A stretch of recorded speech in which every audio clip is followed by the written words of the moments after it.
Hello and welcome to another edition of Critical Q&A, the show where I answer your questions based on what you have sent me by email at AskChrisShelton@gmail.com. All right, guys, so this week we did a pretty interesting podcast about MGTOW, men going good without women or something like that. Anyway, basically a men's rights activist online cult. And I got a chance to interview somebody who's been investigating this for a very long time, over a year. And we talked about the growth of and propagation and beliefs and, leaderless. Are there leaders? Are there not leaders? I mean, how does all this work, right? How do these internet cults sort out? And so I had an interesting discussion about that. I hope you'll check that podcast out if you are at all interested in cults and online cults and the progression and evolution of said cults. Okay, and then of course our big news is our Critical Conversation show is now moved to Friday nights. So Friday, Saturday, Sunday, boom, boom, boom.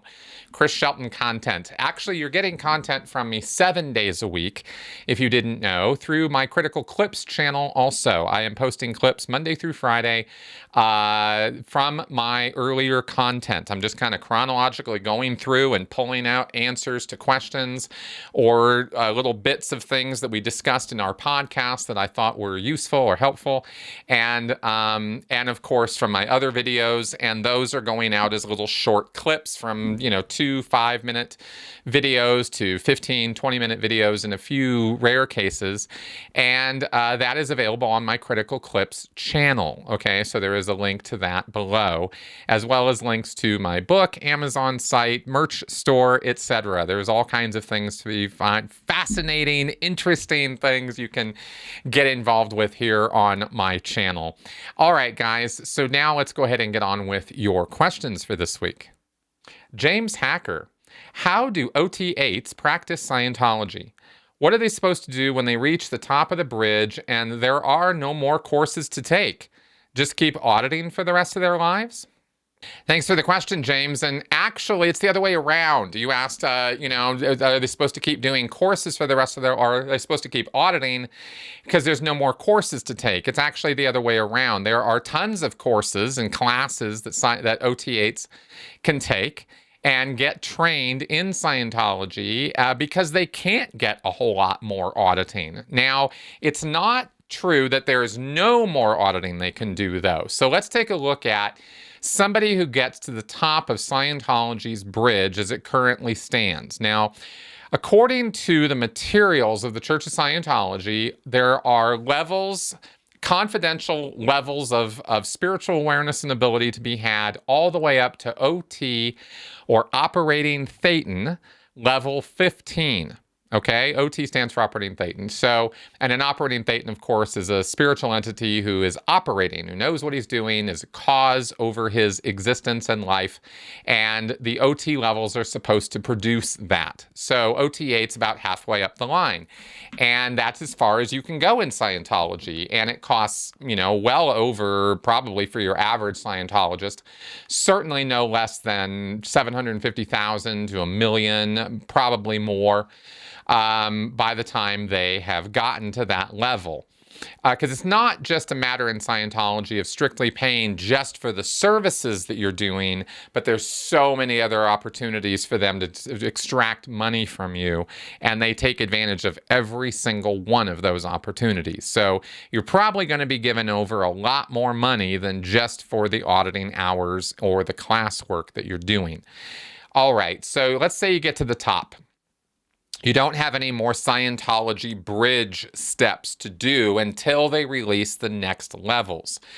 What you're told at that level, and at all levels of Scientology, what people are told is that the reason OT8 is the highest level is because the planet is in such bad shape that it's not ready for OT9 and 10, and that we, Scientology, collectively has to make certain things happen in the real world in order to make the world a safe place for OT9 and 10 to be released. Now, this goes all the way back to the early 90s. I remember they were starting to talk about this stuff, because OT8 was released in 1988, if I remember right, and that is, and so this was just a few years after there had been, a few hundred, maybe 1,000 people who had gotten up through OT 8 at that point.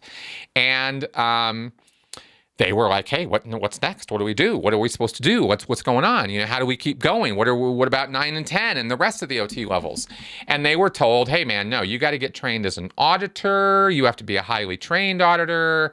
And then they were told all the organizations in the world, all the Scientology churches need to be raised up to St. Hill size, meaning they have to be viable. They have to be big, expansive, growing organizations, not these little pipsqueak folding chair, crooked table operations with ratty carpet that have 20 people showing up. That's not the image of Scientology that is acceptable anymore. And so Miscavige kind of started putting down the line that we needed to grow these orgs. And by the 2000s, he had come up with the ideal org strategy, which I'm telling you all this because it fits into the answer to this question, because the OT8s were basically given the responsibility in the 2000s when the ideal org strategy came out, that they were the ones who were supposed to basically make it happen. They needed to exert their OT muscles in order to get the money together to buy the new buildings and get the money together to renovate those buildings. And they were supposed to do this for their local org area because every OT8 came from somewhere. And you can't do OT8 at your local city level Scientology church. You have to go to the ship to do it. And you can't do the OT levels at all at your local organization. You have to go to an advanced organization in Los Angeles or St. Hill or Sydney, Australia, or Copenhagen, or the big one in Clearwater, Florida. So you have to travel to one of those places to do the OT levels. And to get to the top of the OT levels, eventually all roads lead to Flag and then to the ship for OT8. So you are told, though, that your responsibility as an OT8 is to now go back to your local org. Maybe you come from Detroit or Denver, and your job is to get that place ideal.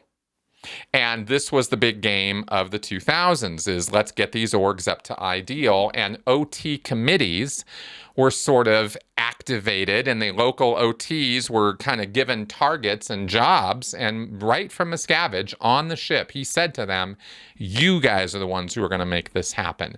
The Sea Org can push and pull and order and yell and scream, but if you guys aren't there making these orgs make it and taking responsibility for your local org, then we're not gonna pull this off, and you guys need to be part of the solution to this problem. You can't just sit on the sidelines. You can't just be idle OTs. That's not an OT. An OT is somebody who's operating, who's making things happen. So this was sort of put to them as their test. Even it wasn't couched in those exact words, but the concept was sort of there. You guys need to make this happen. And so this is why so many top-level Scientologists got really on board, really in everybody's business. This is where some of the Facebook police come from, by the way. I mean, some of these OTs get very busybody about, helping their local area, quote unquote. But the main thing they were supposed to do was fundraise.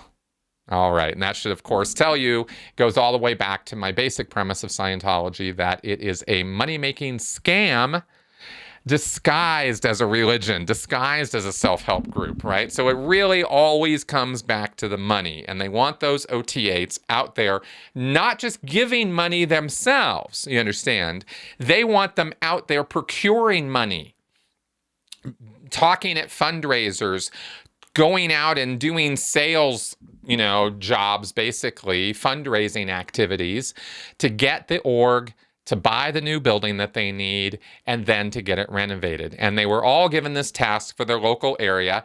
And then some of them pulled it off. Some of them got their local org ideal. You have Las Vegas, Twin Cities, LA org, all these different ideal organizations. Now what are they supposed to do? Because it's like, okay, well, we need all of them to get to this level in order to release the OT 9 and 10. I mean, they think that Miscavige has it, that OT9 and 10 is a done deal, that it's sitting in a folder, ready to go. And they've even been told that there are Sea Org members who are trained on this material or who are starting to get trained on this material. This comes and goes as messaging over the years. We see this come up every now and again, maybe about every 5 years or so. I mean, I'm guesstimating there, but about every 5 years or so, there's some sudden news about OT9 and 10, which really, after all the song and dance and smoke and mirrors, really comes down to, you guys need to make us more money. And you need to do that by getting these organizations all raised up to ideal status. So they think OT9 and 10 are real, and that Miscavige can't release them until these orgs get up to ideal and get up to St. Hill size. And that's basically what they're told. Now, as far as personally, they are also told that they need to train. They need to do auditor training. And there are other auditing actions that they can do, even as OT8s, that are lower on the bridge, but are not really on the bridge. They're sort of things you can do that are auditing actions that you can do anywhere on the bridge or almost anywhere on the bridge, such as the false purpose rundown, going in and rooting out your evil intentions, as I've gone over in detail when I talked about the RPF. That kind of auditing, the evil intention derooting, you could say, that's not just on the RPF. That people pay for that auditing. I mean, we did it on each other in the RPF, but there are people who pay for that shit. So that is a kind of auditing you can get. You can also do the most expensive auditing in Scientology. It is called the L rundowns. L stands for list. There are 3 of them. There's L10, L11, and L12. These are only delivered at Flag in Florida. They cost like $10,000 per pop per 12 and a half hours of auditing. And you can go to Flag and do those. And those are supposed to supercharge you as a being. They're supposed to do all these wonderful things to you, including getting you into a permanent state of exterior from your body, able to control your body while being exterior to it. Yeah, they actually do have that out there, but it's super expensive. Then you have a few other services. You have Superpower. That's delivered in Florida as well, in that great big building. And you have the Cause Resurgence Rundown, which is running around a pole for hours at a time. People pay for that in Scientology. So there are these services that OT8s can also do, but mainly they are encouraged to train. They got to get indoctrinated even harder in L. Ron Hubbard's fantastical worldview and how to go about helping other people with Scientology auditing. So those are the things that OT8s basically are presented with. And there you go. I hope that answers your question. TJ Feeney. I'm genuinely interested in your opinion on whether the World Wrestling Entertainment, WWE, could be considered cult-like. Yes, really. If you look into it, there are a number of issues which I believe show they fit this mold. 1, their wrestlers are classed as independent contractors as opposed to staff. This way, they avoid proper pay scales, health insurance, and a host of other rights. This reminds me of the Sea Org being classed as religious staff. 2, loaded language. There are numerous written directions leaked online where staff have been told that they are subject to punishment if they use certain words. For example, the championship belt is called a title, not a belt. The fans are called the WWE Universe and not the fans. People who break this enforced language rule will be held accountable. 3, wrestlers are not allowed to have a third-party app presence which makes money, such as Twitch and Cameo. They are being told by the company that the company owns the rights to the wrestlers' real names, even though they're independent contractors. This, despite being contractually forbidden to wrestle anywhere else. 4, staff are paid a tiny portion of revenue, as in well below all other sporting organizations. The bulk of the income goes directly into the pocket of Vince McMahon and his family, just like Hubbard. 5, many die young due to the extreme toll this life takes on their bodies. They're constantly traveling to shows, all at their own expense, and are often only home for a day or 2 per week. Despite all this, they are frequently told they should be grateful for the opportunity. 6, disconnection. If you leave the company and speak negatively of them, Vince McMahon will not allow current wrestlers to speak of the people gone. They will essentially erase them from company history too, by omitting them from video packages or refusing to acknowledge their participation in historical moments. There are many more examples, but I was curious about your thoughts. Okay, TJ, thank you for this question. And this highlights a real difficulty in being able to suss out or assess different groups and their, where they might lie on, let's say, a cultish spectrum or a spectrum of influence or authority or control. So, it's rough because, as I've said before in the past, like with the military, you can find groups that are involved in behavior that could be questionable, objectionable under certain contexts, and yet necessary for the kind of work that's being done, like in the military, let's say, where you got to break people down and get them into a compliance mode of thinking because you need them to follow orders. That is the way the military is structured. And, if we want to change that, we can, but that's just how the military is. And given the circumstances that the military gets involved in and the amount of training necessary and the work and the danger and et cetera, et cetera, et cetera, there are, very many good arguments to be made for why something like boot camp is actually necessary and important and not just something optional or abusive that we do just because we don't have anything better to do with new recruits, So, context really matters in all of this. Now, you presented a number of points as to how the WWE fits against a cult model, especially the one that I have been utilizing most, which was put together by Janja Lalich and Michael Angione. And of course, we also have Lifton with the loaded language. And, you have instances or examples here in your question of efforts at milieu control, of course, that the language, what we don't have here in this is a sacred science or a mystical manipulation. We don't have a whole lot of that going on here. The WWE is a company and it has a product. And it is a money-making operation, and it's not pretending to be anything else but that.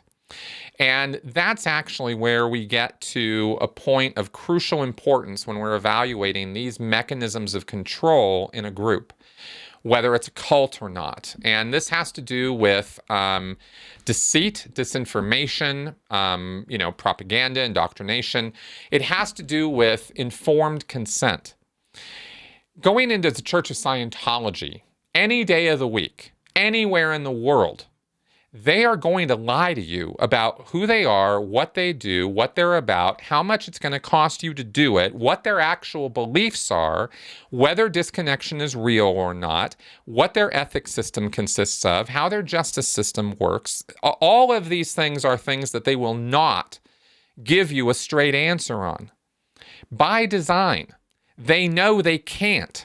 They can't tell you the truth about any of those things because if they do, you're going to turn right around and walk out the door because you're going to see that this is a controlling authoritarian group that doesn't have your best interests at heart. This is an important point as far as I'm concerned in determining whether a group is cultish or not, is this point of deception. The WWE, as far as I know, and I have a very limited understanding of this. I have the information from your question that you're presenting to me, and I have the knowledge I have from, documentaries and over the years, things I've seen with the wrestling world. This is not a world I'm interested in being part of, and I wouldn't particularly endorse it for anybody else because the points you make are good points as far as how it is rather authoritarian. And McMahon has chosen to run this organization this way, and he, of course, profits from it, and he sort of holds the keys to the kingdom, and he's the gatekeeper. So if you want to be in that world, you have to play by his rules. Is that right? Probably not. Is it morally fair? No. Is there an even playing field? No. Are there contractual stipulations that really shouldn't, from a point of view of fairness and workload and opportunity, should those things be there? No. But here's the thing. You know all of it going in, or you can be told. Now, if there is a curtain or layer here of deception, you didn't particularly address it in your question. You didn't bring that up in your question. And I've not seen outside other evidence that there is some deceptive practice going on here. In the same way that, you might have certain individuals in these groups who start spouting off with lies and exaggerations and hyperbole and selling people on it. That can happen.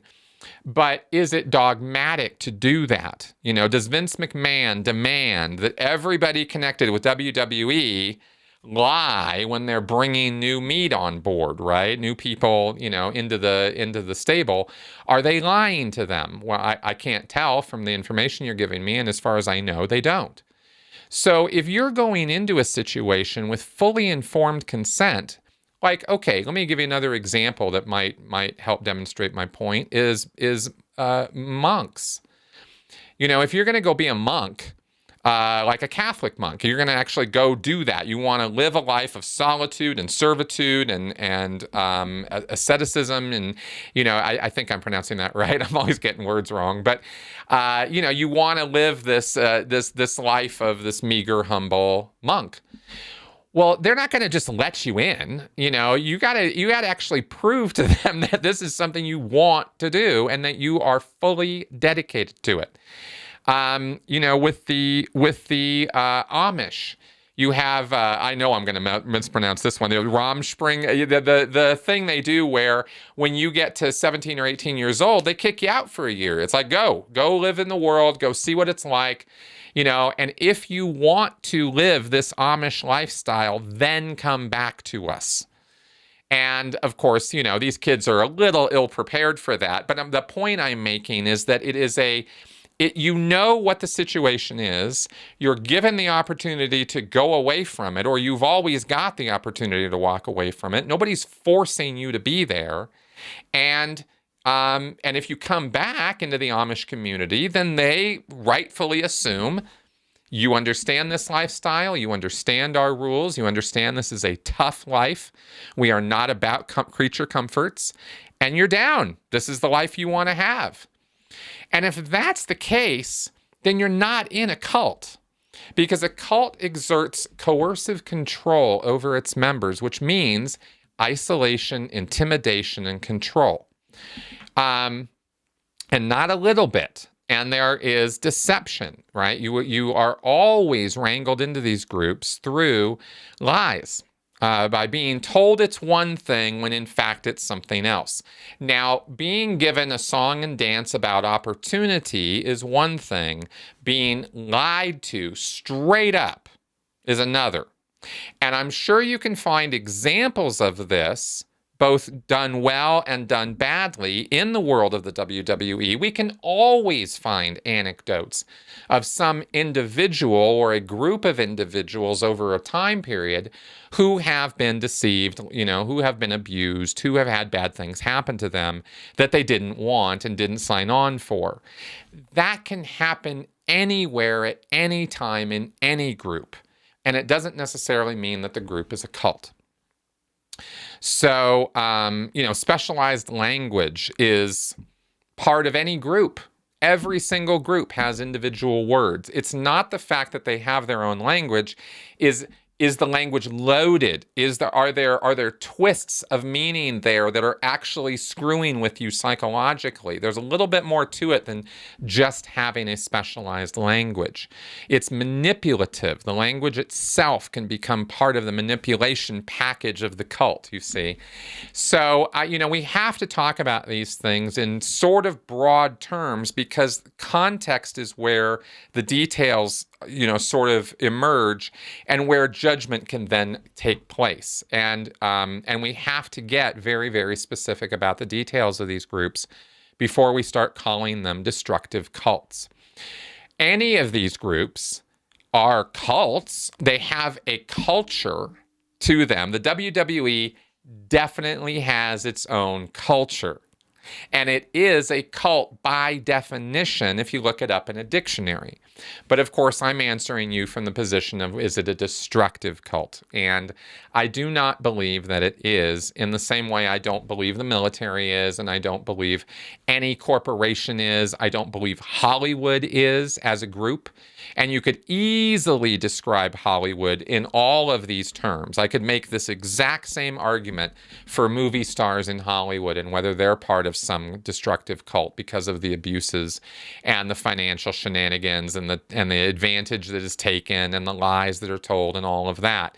Same, right? But is it a destructive cult?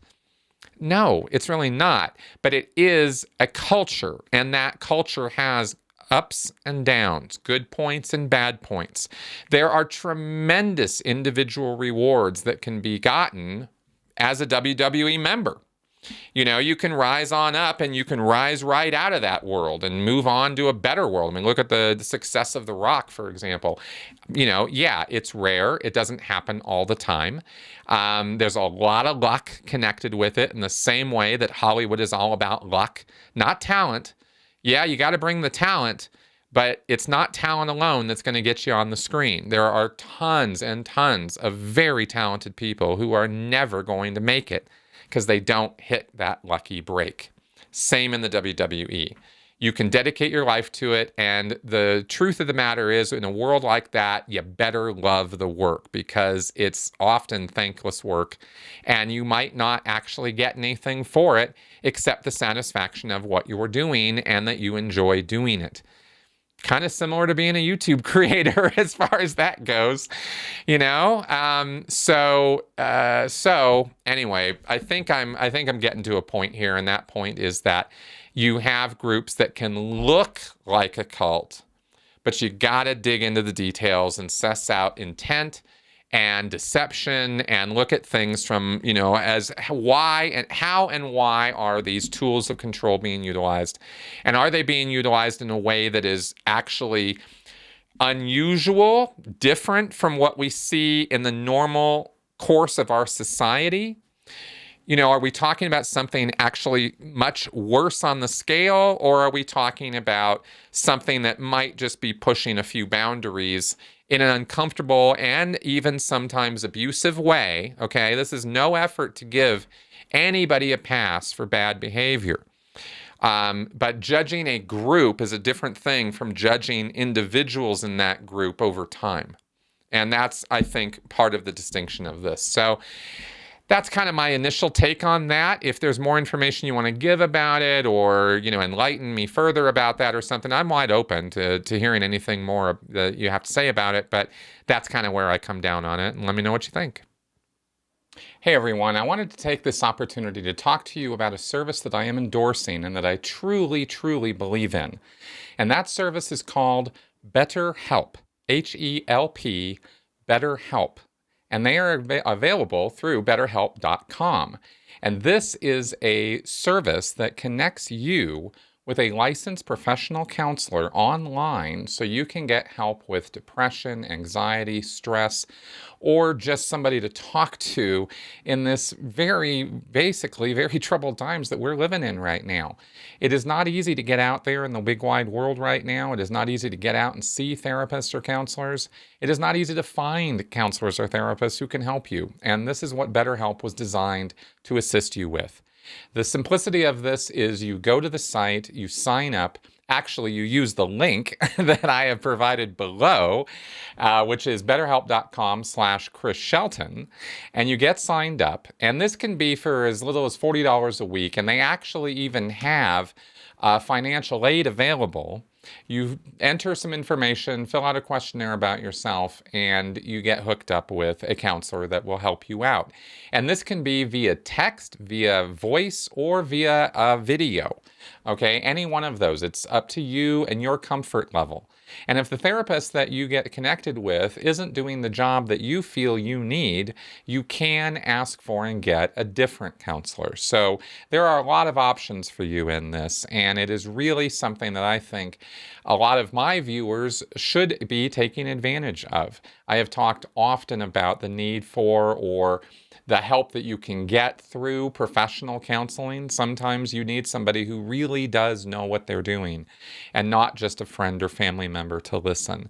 And that's why this service is something that I am happy to put out there for you guys. So again, use the link below, betterhelp.com/ChrisShelton. That is in the description to this video.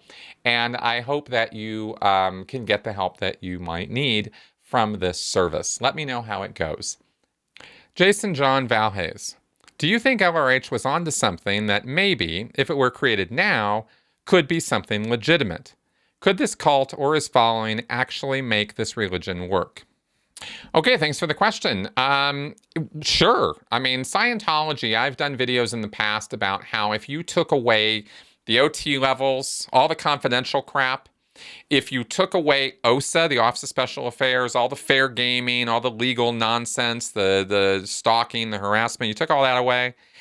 And if you sort of reduced some of the nonsensical, hyperbolic claims that Hubbard made about how it's a science, how it's universally applicable, how all this information applies equally to everybody, no matter who they are, under what circumstances, that kind of thing. Like, for example, this idea that every single accident, injury, illness is always a PTS condition. I mean, that kind of nonsense doesn't help anybody. And there are lots and lots of cases where, people get sick or have accidents or get ill or not doing well in life that has nothing to do with some suppressive person in their space, So this kind of thing doesn't really help at all. But the fact of the matter is that if you took all that stuff away, it wouldn't really be Scientology anymore. So, did Hubbard have individual ideas or glom onto ideas or combine other people's ideas in such a way as to make something that could have been constructive or useful? Yeah, sure. Of course. Some of that stuff that's in Scientology can help people a lot. But there's as I've tried to stress many times before in addressing questions like this, the balance is so far off. The bad is so much worse than the good that's potentially there that you don't want any part of any of it, especially in its current incarnation as the Church of Scientology. It was developed out of occult practices in order to glorify and aggrandize one man. That's what Scientology, Dianetics and Scientology started out as. And it never really went beyond that, sort of purpose or mission statement, so to speak. And it was really just Hubbard doubling down and doubling down and doubling down over and over and over again on those same tired bullshit claims, and then he died. And then someone else who saw that he could rule the roost took over and actually made it worse. And that's Scientology. Could it have been made better? Sure, but it could not have been made something really useful without getting rid of so much stuff that, like I said, it really wouldn't be Scientology anymore. So, so that's kind of what I have to say about that. I hope that answers your question for you. Debbie M. In the early 2000s, I worked for a chiropractor who decided to grow his practice by hiring a practice management firm. Is there any way to find out which practice management firms are or were actually Scientology-based? Hey, thanks for the question, Debbie. Yes, it's actually very easy. You simply have to ask the people who are pushing the program whether this is Hubbard-based administrative technology, or whether this is something to do with L. Ron Hubbard, or is this the Hubbard management system? There's a few, special phrases, but really all you have to ask is, where did this come from? And the materials that are provided by the World Institute of Scientology Enterprises, or WISE, which is the front group for Scientology's business sector stuff, including management consulting, that group, Hubbard's name is all over their materials, right? It's not like they're trying to deny that this is the Hubbard management system. That's what they call it. So they'll tell you straight up, if this is L. Ron Hubbard, they'll tell you it's not Scientology. And from a certain point of view, they're not lying, but really the material itself is drawn right out of Scientology's materials and simply edited for a secular form or format. So that's the wise or the business stuff. And it really, really at the end of the day, it is Scientology retooled. I don't mean to give them too much credit where it's not due, but they're not. You might not know right away whether you're dealing with a Hubbard system or not, but just ask enough questions. And after 2 or 3 questions of that nature, you'll get to the truth of it. Even if the person who is putting this there, the business consultant, even if they're a little, I don't know if I want to get into that or not, if you simply say, well, look, what is this system? Who came up with this? They'll tell you L. Ron Hubbard, because it's right, like I said, it's right in the books. So anyway, there you go. Detached Insight. Did you hear about the canceled Australian Channel 7 documentary series Scientology Black Ops, whose parts have been leaked on the internet? Do you have any information on why it was axed, and if the church had anything to do with it? One of the leaked Scientology Black Ops episodes suggested that the rape and sexual assault charges against Paul Haggis might be a scheme made by the church to disgrace him. How likely do you think it would be for the church to organize something as risky as fake rape charges? Yes, I have heard about this series. I have retweeted, I think, every episode from Tony Ortega's blog on my Twitter account. I've definitely been keeping tabs on this. And, in asking, it's sort of Occam's razor in terms of my belief as to how the show got axed or canceled. It was last minute. It was literally the day before it was supposed to air, or same day they announced that they had canceled it or weren't going to show it. And, the simplest explanation is usually the right one, given, all the possible explanations you can look at. And in this case, it's pretty obvious that the Church of Scientology and Tom Cruise, apparently, or rumored, were personally involved in getting this show axed, because it's critical of Tom. It's critical of the way Scientology deals with celebrities. And, of course, it focuses on Paul Haggis, who has been charged, or has been accused, rather, I should say, of sexual assault, right, of rape. And, so then you ask, how likely is it that the church would do that? Well, look at the church's past history. The church has tried to drive Paulette Cooper to suicide. They literally faked notes with her fingerprints that they had obtained illicitly from her in order to have her do a fake bomb threat, which they alerted the FBI about, to get her arrested and try to get her in a state of such panic and frenzy that she'd kill herself. That's the Church of Scientology. That's what they do. And those kind of operations didn't just stop in the 1970s after the Guardian's Office fiasco. They just went undercover more. And they started doing it via proxies through private investigators and through lawyers and cutouts and things. But they still continued those same operations. And there really isn't any reason at all to believe that they're not still continuing to engage in those operations. If they perceive that somebody is a threat to them and it's a big enough problem to miscavige, or somebody of Tom Cruise's stature, then they will spare no expense to go take that person out. They can't do anything anymore about the big wide world and the toxic view that the world has of Scientology. That's beyond their ability. But they can go after individuals according to L. Ron Hubbard's policies, and they are more than happy to do so if Miscavige orders it. And clearly with somebody of Paul Haggis's stature, whose name actually carries weight in certain circles, this is somebody people wanted to listen to. The entire New Yorker article was based on Paul Haggis's account. It was called The Apostate. And that eventually grew into the Going Clear documentary and book. So Paul Haggis was somebody David Miscavige was personally, I'm sure, quite pissed at. And if Hubbard's policies say ruin them utterly, and that is what Hubbard's policies say, then Miscavige is simply executing L. Ron Hubbard's intent by getting charges like this brought against him, which would ruin him utterly. And that is the whole point. So, why, if Scientology's existing dogma, existing policies right now, if I can go to a church of Scientology, open up one of their books, and that's what it says to do, then why would I give them any benefit of the doubt that they wouldn't do that? It's right there. They follow L. Ron Hubbard. So, of course, I'm going to think that Scientology would be more than happy to arrange false rape charges against somebody. And I absolutely believe that that's what they did to Paul Haggis. I personally believe that that is true. So that's my take on that. And, the doing the deep dive on Scientology fair gaming and its black ops. I mean, this is just the what's the word? The part of the iceberg you can see, the tip of the iceberg, right? I mean, there's so much more these guys are involved in that nobody has a clue about.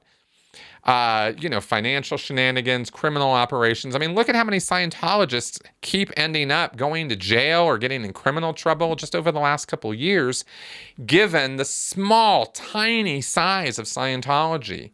And when you see, I just think there's disproportion there is all. Is the point I'm trying to make. And, and David Miscavige is not a good guy. And L. Ron Hubbard was not a good guy. And they've had millions stashed in places around the world. I mean, they got all kinds of financial shenanigans and other goofiness going on. So that's why I say this kind of stuff is just, them going after an individual completely sucks for that guy. I'm not trying to take away from that at all. I'm just saying that in the bigger picture, that's not even the worst stuff that Scientology's doing. That's where I'm going with that. So anyway, it's Dylan Chatterton. When looking for you online, I found you have two separate websites that share the same information, mncriticalthinking.com and sensiblyspeaking.com. Why do you have two websites? Wouldn't it be better to merge them into one, or you just haven't gotten around to doing that? Dylan, those two websites have completely different content. They are not the same. mncriticalthinking.com was the first website I set up, and I was posting all of my videos to it. And then I started a podcast, which had an audio-only component to it because it was a podcast. So I posted it on Apple and Google Play and Stitcher and various platforms. So I separated that podcast as a website from the rest of my content. So the sensiblyspeaking.com website is the website that hosts my podcast. That's where I send it out on RSS feeds and send it out to Apple, etc. So that's the purpose of that podcast or of that website. My MN Critical Thinking website is for everything else I do. All the critical clips, all the video content I've ever put up, it's all there, plus written articles that I've done. They're also on that blog. So that's why the difference. And so way after I started the Critical Q&A show, I turned it into a podcast also, and that's hosted on the mncriticalthinking.com website. But the two websites have totally different content, and so that's why they are totally different websites. Jane Smith, what's one thing you miss and one thing you don't during your time in the Sea Org? Okay, one thing I miss from the Sea Org, sometimes, I've talked often about the extreme, crazy, emergency, stressful environment of the Sea Org and how crazy making it can be. But I'll tell you, one thing I miss sometimes is the focus and the dedication of that activity, right? And by that I mean sometimes in life, I'm really happy to have learned to relax, to have learned to chill, to have learned to take a break, that it's okay to do that it's okay to have me time, right? I'm really got that now.